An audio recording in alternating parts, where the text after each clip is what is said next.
today we have a guest speaker, Ms. Nupur Dhakephalkar, who is a trauma-informed and queer affirmative therapist, who is the founder of Center for Mental Health, a center in Pune who provides all kinds of counseling services such as individual psychotherapy services, assessments, supervision and training, and especially working with the queer population.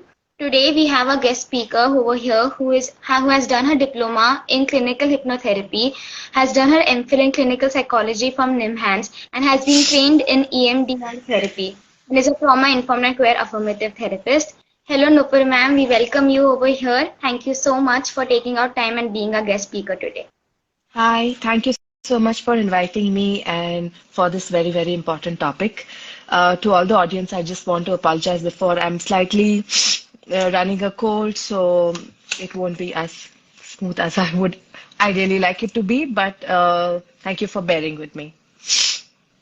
Okay. All right. So ma'am, before we start ahead, let's start with the most basic question so that our viewers who are new to the field of psychology, and we have several population over here who are not a psychology population. So for them, can you please explain what is queer affirmative therapy? Okay, so to begin with, I'd like to make the clarification that queer affirmative therapy is not a therapy, is not a name of a therapy.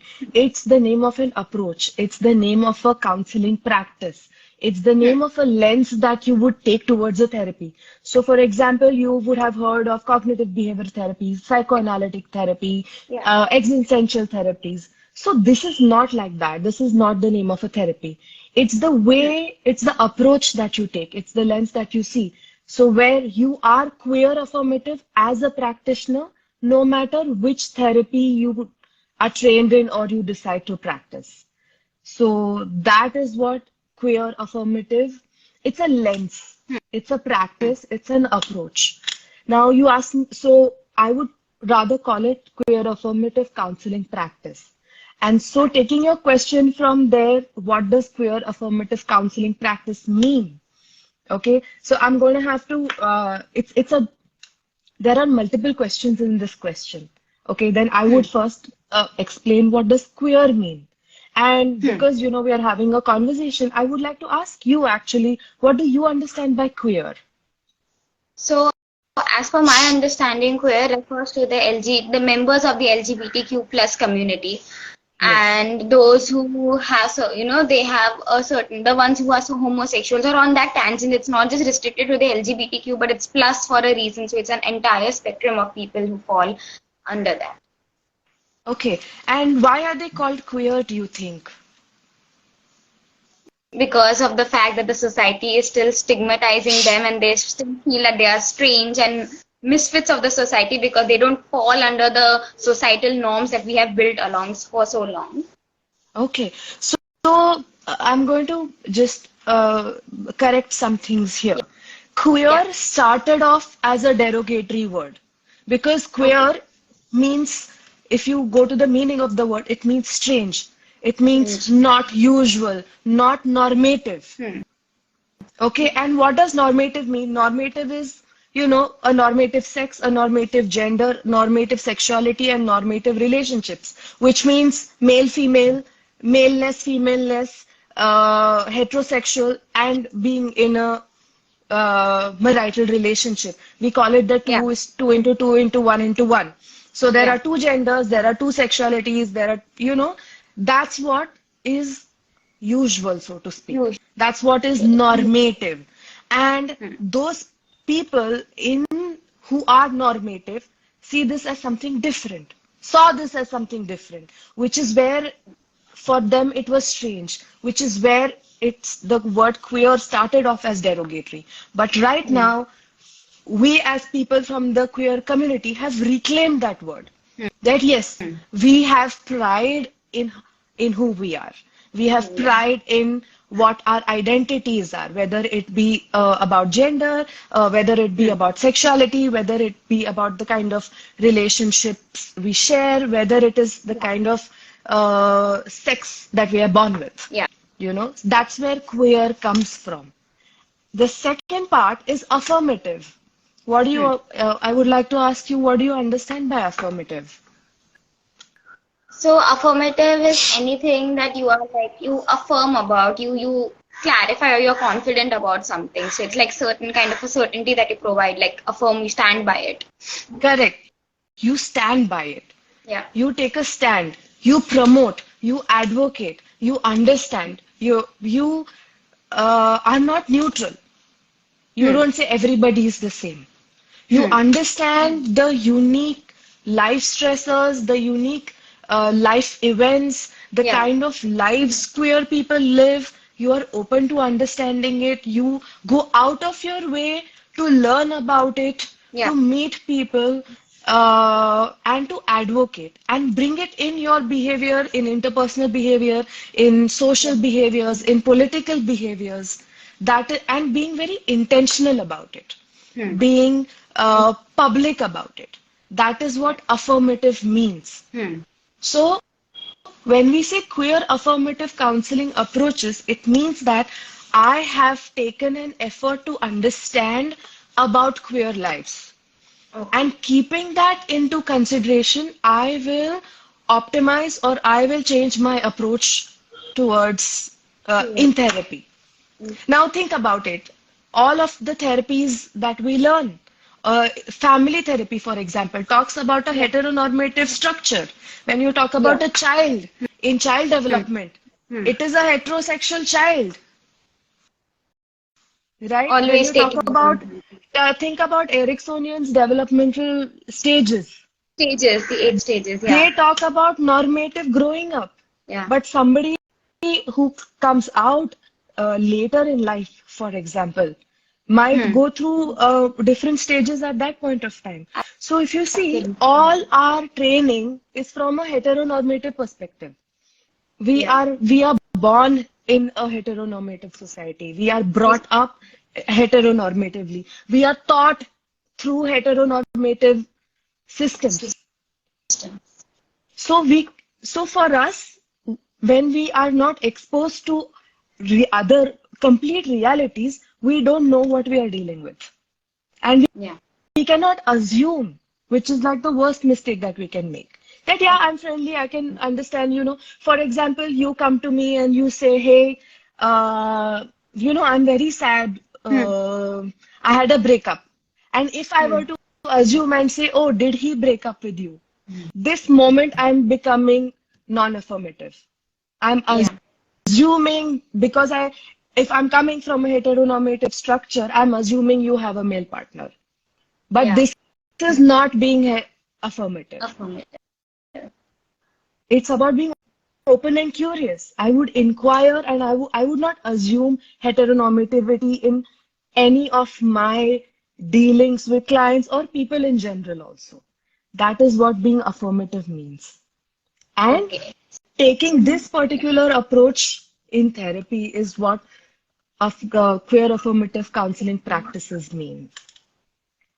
Okay, so thank you so much, ma'am, for enlightening us on the differences and as to what queer affirmative counseling practices entails. So, ma'am, you spoke about that, like as you already know, we come from a very heteronormative background, and especially when we're growing up, be it our parents' generation, be it our generation, somewhere now the changes are coming a little bit, but it's still taking time for the traditional educational society to bring that into the picture. So, ma'am, what is it that piqued your interest into working with a particular population and being curious and open, as you rightly said, about this population and adopting this counseling practice? So my approach, for me, it was not about working with a particular population. Hmm. For me, what is most important is inclusivity. Hmm.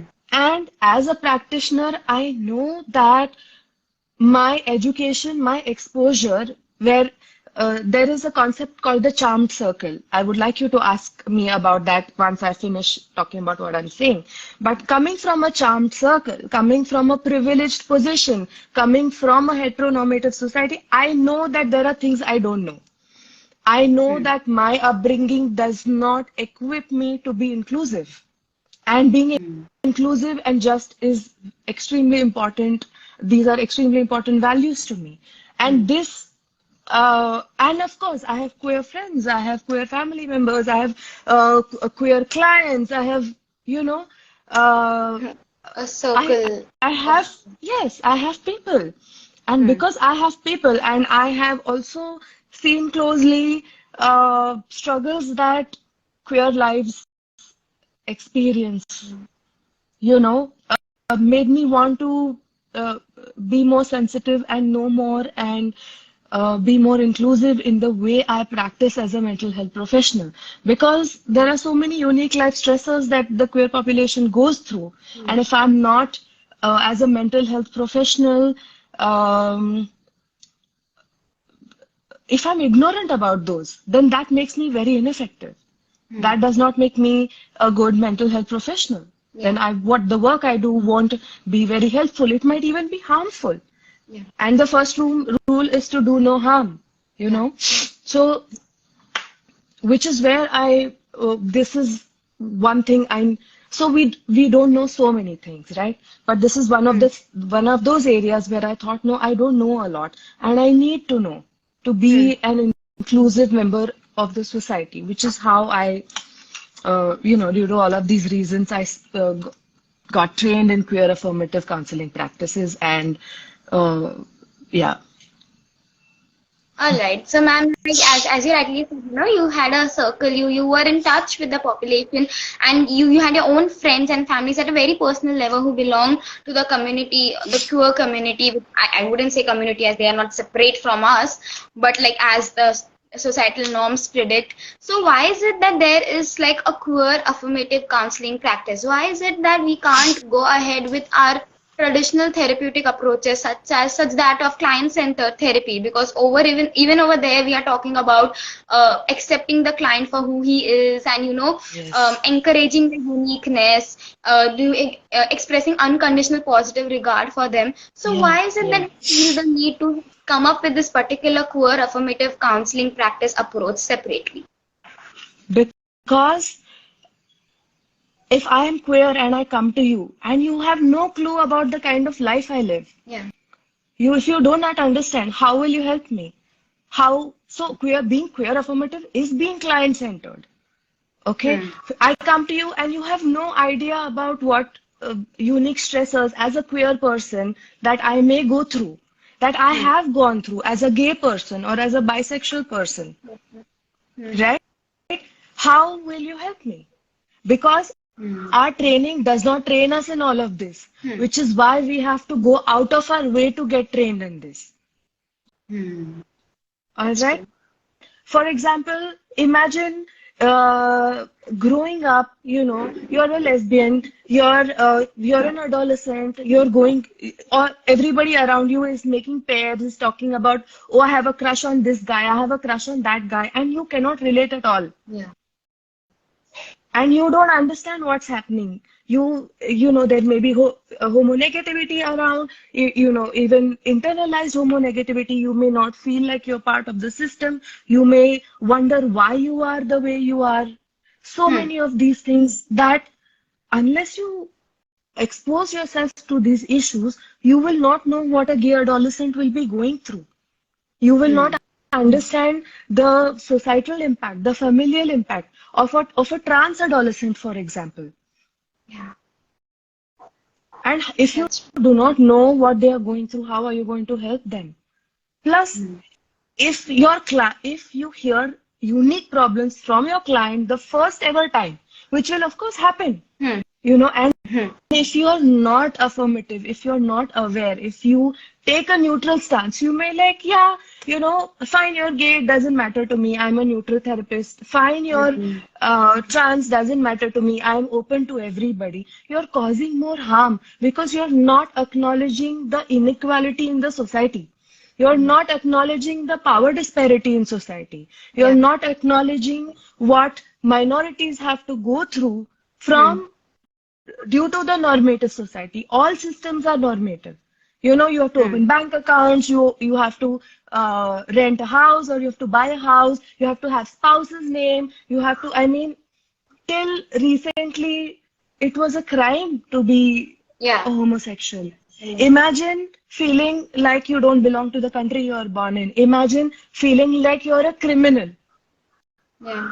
And if as a therapist you are not aware of all of these things, if you do not sensitize yourself to these issues, you might be like, "Ha, theek hai na. If you're gay, Yeah. you're gay. Let me listen. Okay, what is your what? Let's focus on activity scheduling because that's what behavioral therapy says, Yeah. right? You're doing a grave injustice by not educating yourself about these things. Hmm. Because neutral is harmful, neutral is injustice, Yeah. And that right? is It's actually not in a one of the vacuum. issues that many therapists have.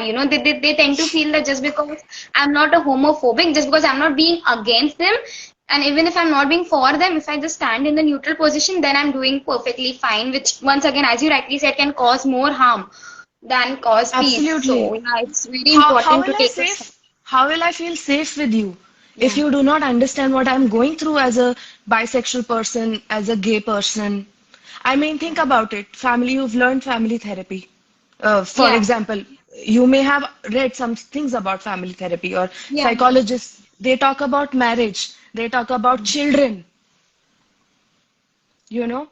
And but if I am, say, a bisexual, Hmm. married, in a heterosexual relationship, imagine Hmm. an entire part of me is being negated. And if Hmm. you are neutral, you'll be like, "Hi, you have a good family, you have a good life, Yeah. everything is fine for you. It's okay. I will And never that come in to you itself. again. Yeah, of course. You are harming me when you say these things." Hmm. Yeah. So, uh, and queer struggles are very unique. Hmm. You know, now again, I am going to come back to adolescence because adolescence itself is such a difficult space to And be in. period. Yeah, it's very difficult. Imagine being an adolescent and imagine being queer on top of that. The identity crisis and that period must be very overwhelming at that point for them. Just everything. Or Hmm.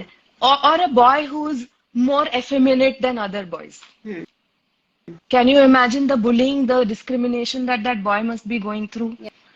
If Yeah. you're not aware of this, what will you do as a therapist? Will you take behavioral measures and say, okay, correct your behavior? Being neutral has had kept it a criminality. It considered it as criminal for a very long time, isn't it? That's true. If you're queer, the state does not give you the right to marry. Who is the state Hmm. to decide that? Hmm. It's the charm circle, it's the patriarchal society, it's the normative society, right? Which queer person is there in the, I mean, of course, there are so many petitions out there to make gay marriage legal and all of those Yeah. things. And we're waiting for those days to come. But Hmm. which is why being neutral is very harmful. Yeah. In, That's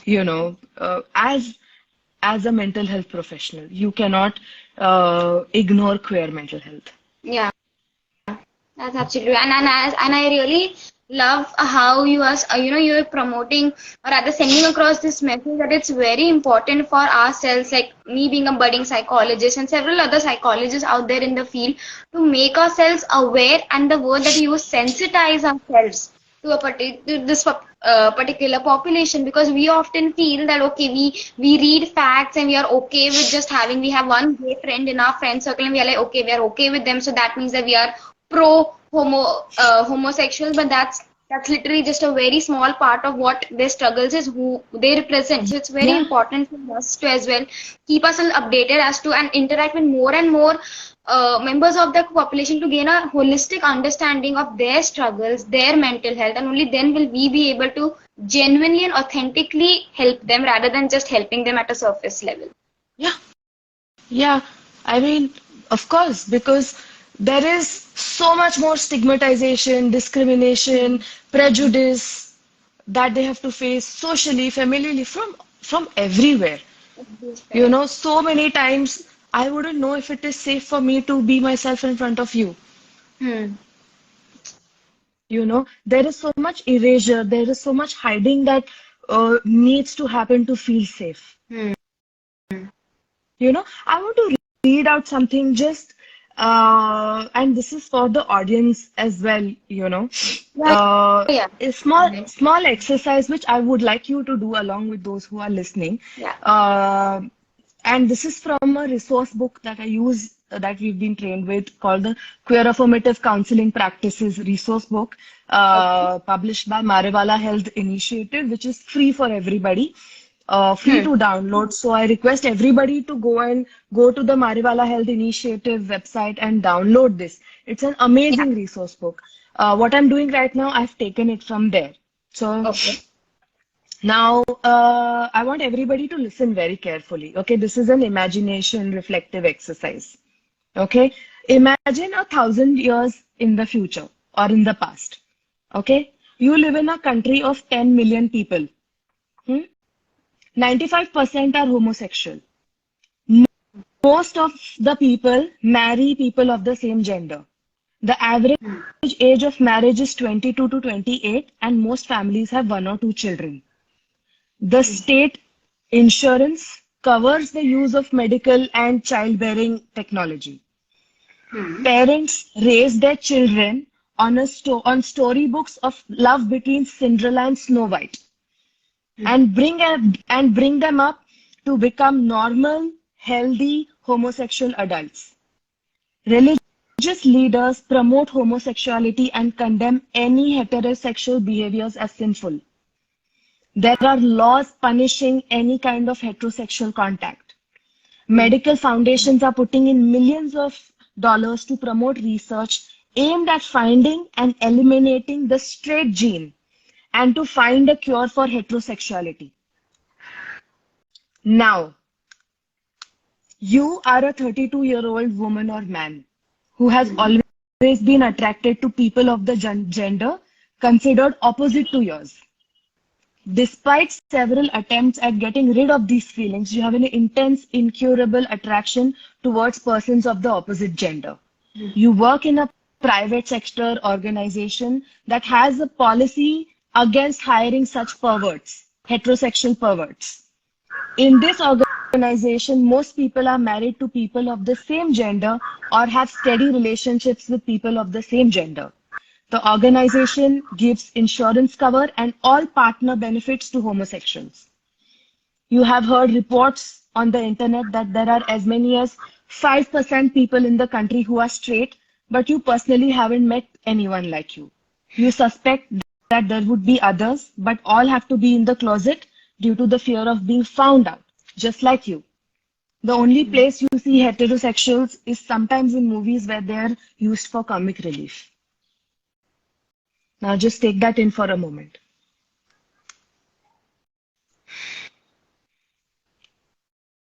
What's happening? I am feeling left out. There's this Yeah. immense pressure where I'm feeling like I don't belong. And as it is, we have certain voices in our head that makes us question ourselves. And right now I'm questioning myself even more after hearing this because I feel like there's no one I can relate to, there's no one I can talk to, and all of a sudden I'm feeling ashamed of being who I am. Yeah. And this was just an imagination exercise. Imagine living a life like this. Very difficult. It's unimaginable. Having to wake up every day with this feeling that I'm just feeling right now, just due to an exercise, just like this 5 minutes ka feeling, small. To be living with this feeling, to wake up to this feeling is something, it's unimaginable. To feel unsafe all your life, right? This is why we need to be sensitized.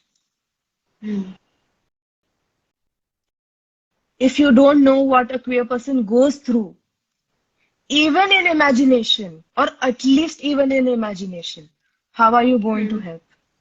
How are you going to be genuine and authentic with your client?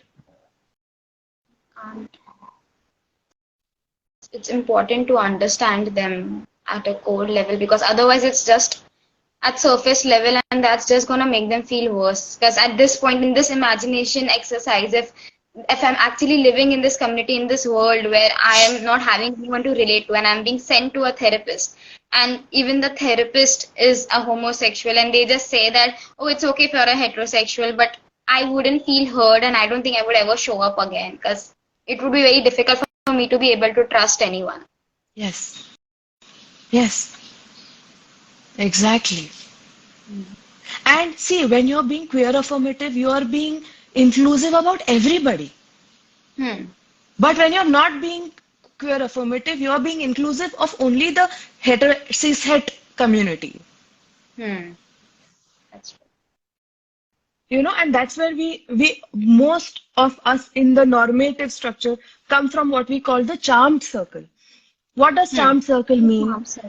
Yeah. Being heterosexual, being okay Hmm. with the way your body looks in terms of your genitals, being okay with the assigned gender. Why a doctor, when you're born, a doctor says you're a female and you grow up and you're okay with that. You resonate with being a female. You're in a heterosexual relationship. You get married, you have children. You're from the upper caste. You have money. You have privileges. You have opportunities. That is the charmed circle. And that's around where that's the system. That's the education system too. Yeah. Which is where when we are there, where we are inside it, we feel, yeah, I'm friendly, I'm pro. But that's just an assumption. You know nothing. So, you know? No, that is truly eye-opening and a remarkable discovery at a personal level as well, because you are absolutely right when you say we come from this, we feel that okay, we are advancing, and I'm not gonna deny the fact that we are it. Of course, there is progress being made, there is changes, there is a certain level of acceptance that's come forth now that which wasn't there before. So of course there is, but this is not the end of it. There's so much more that needs to be done, so much more further that we have to move. And as a budding psychologist, I feel even there's a lot of work that even I wish to do and I have to do in order to be able to sensitize myself to such Yeah. populations. And it's like asking why we need queer affirmative practices is like asking why do we need women's studies? Why do we need Dalit studies? Yeah. You know? It's like asking that. If you're in a majority and you assume things about minority that you do not understand about, you're not going to be able to serve them. Hmm. And ours is a serving profession. Hmm. And it is unethical to deal with the queer population from a charmed circle approach. Yeah. Your lens has to be a queer affirmative lens. So, and I love the point that you make that for queer affirmative, it's not just like we're only looking at the queer population. We are taking into consideration the both heterosexual and homosexual. But when it comes to heterosexual practice, it's only that bracket, and you're just negating this. This Correct. perception that people often have कि अरे इनके rallies क्यों, इनके centers क्यों, इनका अलग से वो क्यों, it's has nobody ever interacted to understand कि वो लोग अलग से नहीं रख रहे, even they are being Because included. no, and we have to undo years and years of injustice, which is Yeah. why we have to take this action. Yeah. Nobody asked कि इनके साथ injustice क्यों, इनके साथ discrimination क्यों, इनको stigmatize क्यों कर रहे हैं, ऐसे कोई पूछ रहा है, ऐसे कोई नहीं पूछ रहा है. You know, why do we need to go out of our way? Because we have to undo a whole lot of historical injustice. That's why. That actually brings me to the next, the next part, the next question that I have. So when it comes to any kind of a therapeutic approach, any kind of a therapeutic practice, we often, like most of the practices are focusing more on learning new skills, learning new things. But we as psychologists, we coming from the field also understand that there is certain unlearning that needs to be done. So what are your Yes. views on it? What are the unlearnings that needs to be done? So many. First is that before doing the course, I also was, I used to also think that yeah, I know what LGBTQ is all about. I am open. I am a great therapist to the queer population. I am open. I am inclusive. I am liberal. I am accepting, all of these things. But once I did the course, I realized there is so much I don't know. So much of my own assumptions comes from my own upbringing. So, for example, if I ask you that, I give you a situation. I am a bisexual. I am married, but I'm in a heterosexual marriage. But I have a relationship outside of a marriage with a girl. What would be your take on this? As a therapist who is not sensitized, I Just as a therapist or as a student, give me a response. What would be your response to this?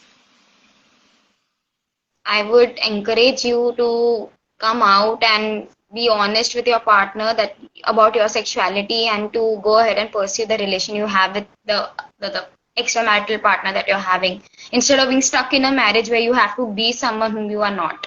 And this is exactly what heteronormative education teaches us to do. Do you know how dangerous it might be if I came out? Do you think I could go and live with my girlfriend? What about the loving relationship I have with my husband? What about the security that I have in a heteros, in as being also part of the charm circle? What are you telling me to do by coming out?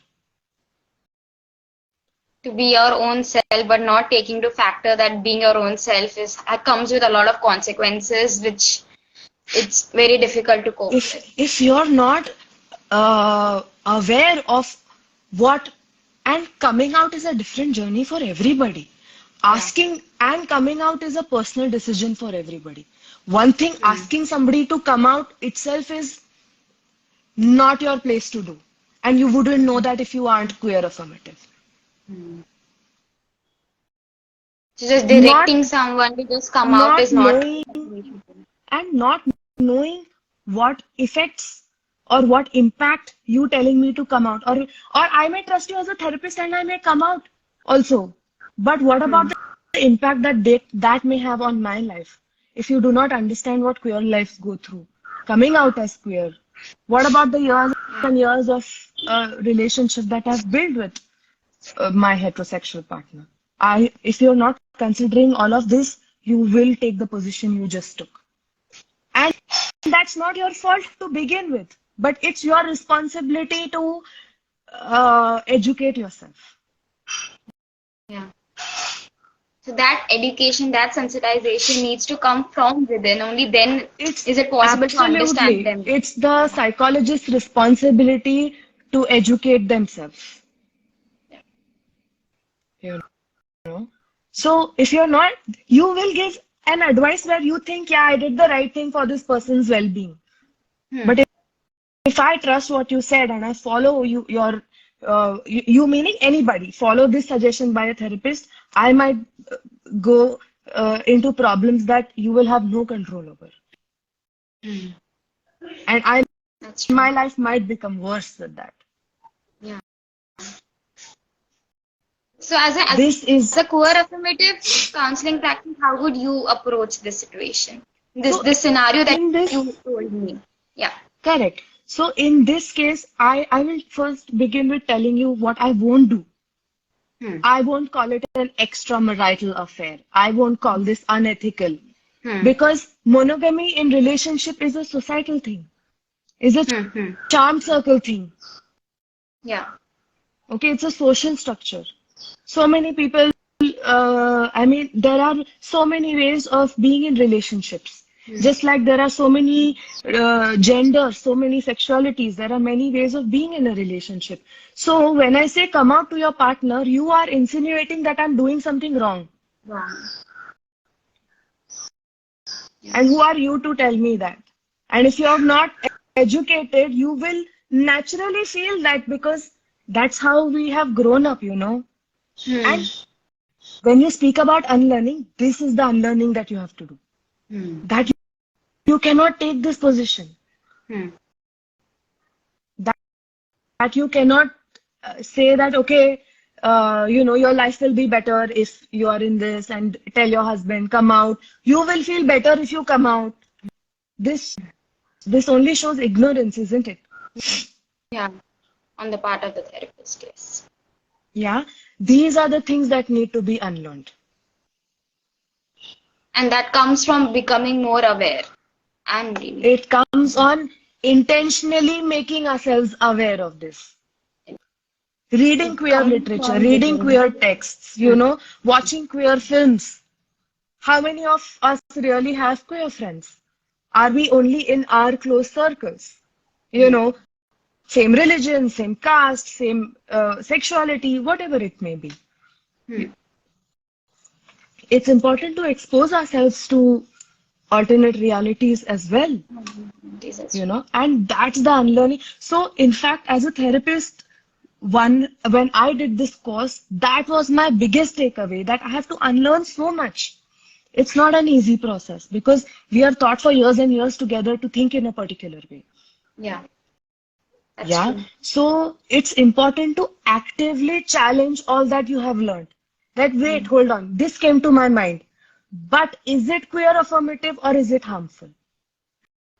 Reflect on it. If you don't know, find out more, talk about it, and then respond. It's important to understand that whatever we've learned so far is from a cishet system, That's you. Yeah. which is why it's important to challenge and question everything we have learned so far. And that's not easy, to be very honest, but it Hmm. needs to be done. Done. Unlearning is And always a bit more difficult than learning. So, yeah, correct. So that's where the whole unlearning is becoming queer affirmative is all about unlearning, to be very honest. yeah. And learning to be more inclusive, more sensitive, more aware, more empathetic, more, more ethical Hmm. in your ways. Yeah. So now that we are moving towards the end of our session, so we'll have to conclude due to a time constraint. Ma'am, is there any message that you would want to give out there, not only to the budding psychologists, but to the audience in general, before we close this topic? For all those who are interested in queer affirmative counseling practices, I would, read more, go out of your way to read queer literature, queer texts, watch more queer movies. There are queer film festivals in most cities, most big cities. Yeah. There are pride walks in most big and small cities. Even participate in that. See what life is all about. Hmm. Please go to the Mariwala. Again, I'm repeating this, but the Queer Affirmative Counseling Practices book is freely downloadable. It is mind blowing. It's mind boggling. It will change you immensely from inside and only for the better. So I would Hmm. request everybody to just read that. And it's a Mariawala very Foundation. easy, Yeah. read too. It's called the Queer Affirmative Counseling Practices book. Okay. So we shall So, put that across, like while posting this session, the audience, you can find the link to the book attached. So you can go ahead and you can check out that book. yeah. Anything else, ma'am, you would want to say? I would just I'd like to say that I'm glad that Mind Efficient decided to have a live about this topic. We need more of this. We need to change. We need to talk about this as much as we can. We need to have more and more conversations about this. We need to infiltrate systems, universities, educational institutions, any system that we are part of, Yeah. and talk more about this and have more conversations. So, but before that, do not assume anything. Assuming things is the worst. Hmm. Educate yourself first, get to know, ask questions, have discussions, uh, a lot more. Yeah, that's what I would say. Thank you so much, ma'am, for joining us today and for enlightening us on the queer affirmative counseling practices. This has indeed been, yeah, so Neha is asking if we could write it down here. I think the name of the book, I suppose it's that. Would So, you like ma'am, me could you to please put send it it in the across? comment? Yeah, yeah. you can just add it as a comment. 1 second.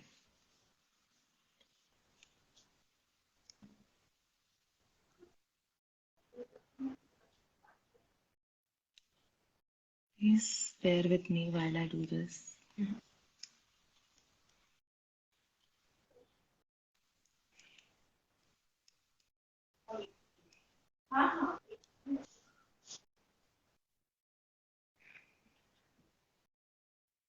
Yeah. So for our audience, you can find the name of the book down in the comment section and you can go and check that out. As ma'am said, it's free to download, so you can go ahead and get that.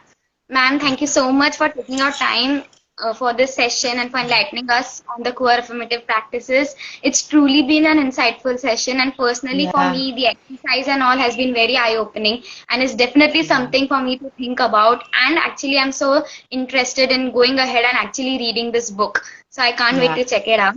Thank you Yeah. so much for bearing with us, ma'am. Yeah. Thanks for having me. I'd like to say that what we spoke about is just the tip of the iceberg, so to Yeah. say, there is there is a lot to know and understand about this. We have just about lightly touched the topic, so to speak. And before we stop, whoever is our audience, I'd like to leave them with an exercise, which is also from the Queer Affirmative Counseling Practices book. It's called Living in the Closet. And usually this is an exercise that is suggested to do during festivals. So, I mean, think about it, try it out on any day or on a festival day, wherever you are. You will make no mention of your gender. You will make no mention of your sexuality. You will make no mention of your relationships, which is, for example, you cannot say something like, oh, I made food for my children in the morning. Because then you're talking about children. Anything that indicates that you're part of the heteronormative head cis system. You will not wear any markers of your relationship. You will not wear your rings. You will not wear any, bindi or anything that shows your gender. You you will not indicate your gender in any way. You will not indicate, talk about, reference your sexuality in any way, nor will you indicate, talk, and reference your relationship in any way. Especially also during functions or social situations or family functions. Think about it, try it out. That's what that experience would be close to what living in a closet experience would be like. Thank you so And I'd like much, to ma'am, leave for the everybody with exercise. that. Yes, and I'm sure that our audience is gonna go ahead and try out that exercise. And if you have any questions that you wish for ma'am to answer, you can DM it to us and we will send it across to ma'am and get back to you. Once again, ma'am, thank you so much for being there with us. Yes. We'll see you next time. All right. Thanks for inviting me, and it was great to be here and to talk about this. Thank you, ma'am. See you. Thanks. Bye-bye. Bye. Bye.